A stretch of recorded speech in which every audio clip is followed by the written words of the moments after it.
grass withers and the flowers fall, but the word of our God abides forever. We're thinking about the different blessings that Jesus offered or that he spoke as he went through the Beatitudes. Blessed are the poor in spirit, for theirs is the kingdom of heaven, and the other ones that followed after that. And so I was thinking about different kinds of blessings, and it seems that a 4-year-old was asked to give the blessing before a Sunday dinner. He volunteered to do it. Anybody ever had like a grandchild or somebody that wanted to say the prayer before? You've had those experiences? And so the parents agreed, and the family members bowed their heads in expectation. He began praying, thanking God for his friends, naming them one by one. He thanked God for mommy and daddy and sister and brother and grandpas and grandmas, just name after name, and aunts and uncles and cousins, was just naming as many as he could remember. And then he began to thank God for the food. He thanked God for the chicken and the dressing and the pies and the cakes and even the whipped cream. And he was just going along so well and having a wonderful prayer. And then he just paused. And the pause lasted for a little bit. And so mommy opened her eyes and looked to see what was going on. And he saw her open her eyes, and he looked up to her and he whispered, "Mommy, if I thank God for the broccoli, will he know I'm lying?"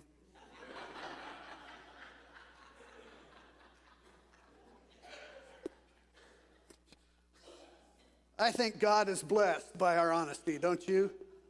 Sometimes honesty helps to open the floodgates. If we are holding things inside, I've known experiences where someone was holding something inside, and when the floodgates finally broke, there was an outpouring of honesty, even in frustration and anger, expressed at God, at other people.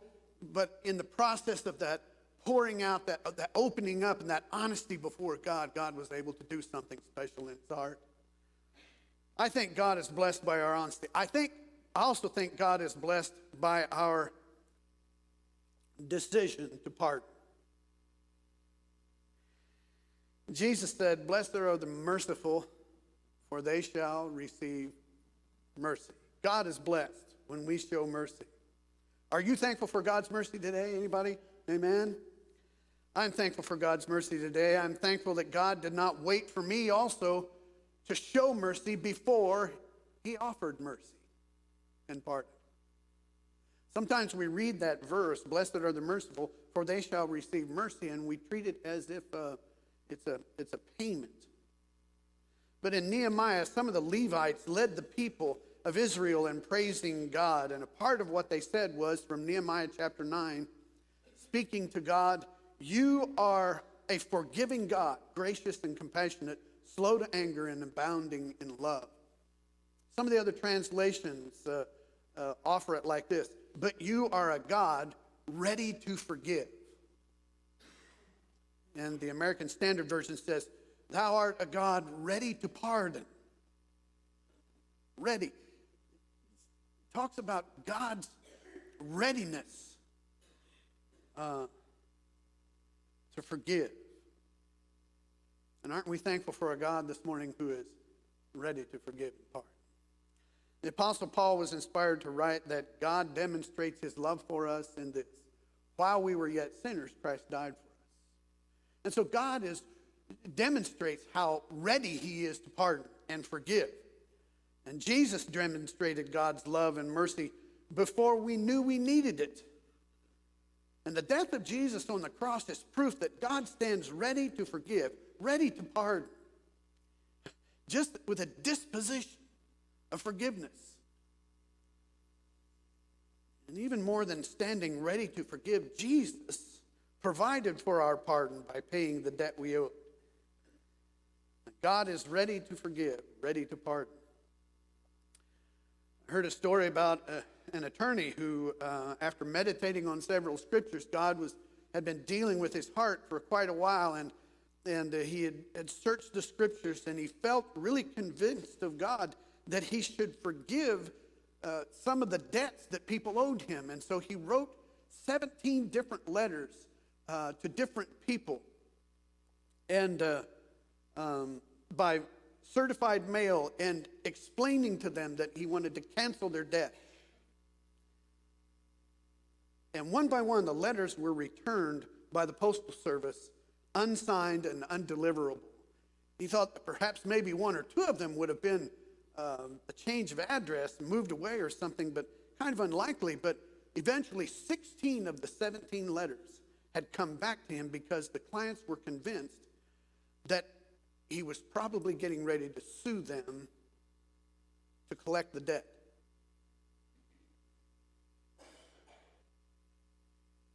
And so they refused to sign for or open the envelopes, fearing what was inside, not knowing that it was his offer for forgiveness. It isn't hard to see the correlation between that illustration and our relationship with God. We owe God a debt that we can never repay, a debt for sin. God is willing to cancel it, but too many people are not even willing to open the letter to see how it can happen. Maybe we can help them. Maybe we can help people to see how their debt is forgiven. Maybe we can improve our witness by remembering that God stands ready to forgive and try to communicate that to people. Ready to forgive. Maybe we can also improve our witness by demonstrating God's readiness to forgive and pardon by our own willingness to forgive and pardon. If they see it in us, will they not understand that it's even more so with God? There's a connection between being merciful and experiencing mercy for ourselves as well, I think. Again, Jesus said, "Blessed are the merciful, for they shall receive mercy." Now, I've been talking about how God's mercy came to us before we even knew it. So it's not a reward, I don't think. It's not payment. When I think of this verse, I think more of a conduit.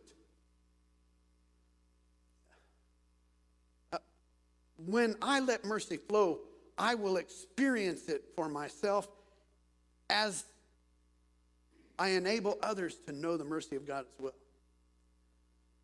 It's like letting mercy flow. Or maybe better said, when I receive God's mercy, it will supernaturally flow through me to others, if I will let it. There is a connection between being merciful and experiencing mercy for ourselves. And I think that's the result of allowing mercy to flow through us. So demonstrating mercy reveals the love of Christ to others. As we demonstrate mercy, as we are merciful to others, as we pardon them and forgive, they begin to see how God can be merciful to them as well. But refusing to be merciful stops the flow of mercy, not only to others, but to ourselves. It's almost like the valve that turns off that flow of mercy is immediately before us instead of after us.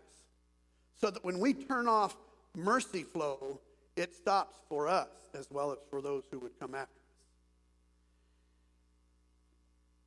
us. How many of you know that it's not easy to forgive? Especially if you've been hurt deeply. But here's the good news. We're not expected to do this all on our own. We're not expected to be merciful without the help of God. And that's why the Beatitudes, I think, are progressive.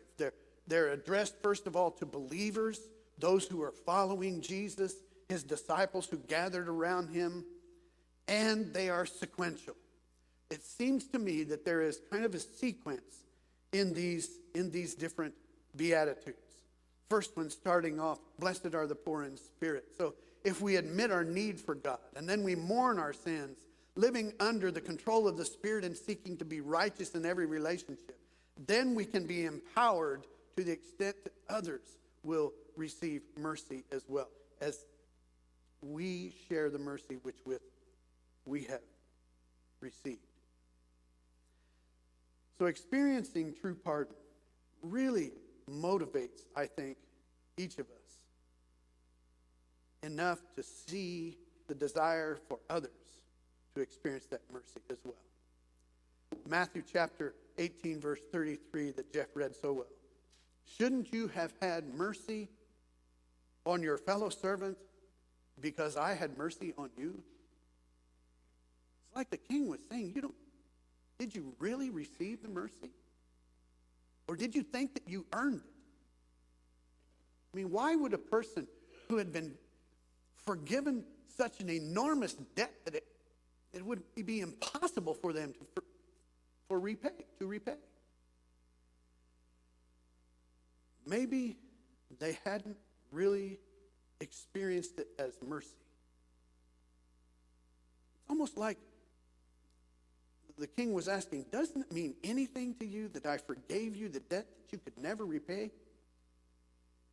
And could you not have mercy on those whose debt is really minuscule compared to the one you owed me? The parallel is obvious. Jesus is talking about really God who is having mercy on us and our ability to share mercy with others. Maybe the difficulty comes when we feel that we've been worthy of being pardoned. We're not worthy. God is just merciful. But even more than merciful, when you trust in the sacrifice that Jesus made for you, God sees us in a new light. There was a king who had suffered much from some rebellious subjects in the kingdom. But one day, these rebellious people all surrendered their arms, threw themselves at the feet of the king, and begged for mercy. And he pardoned them all. But one of his advisors said to him, "My king, did you not say that all rebels must die?" And the king said, "Yes, but I see no rebels before me now."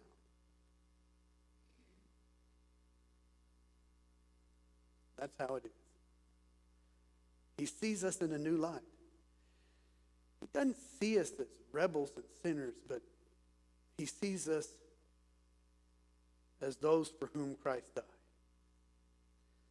And again, the king said, "Shouldn't you have mercy on your fellow servants just as I had mercy on you?"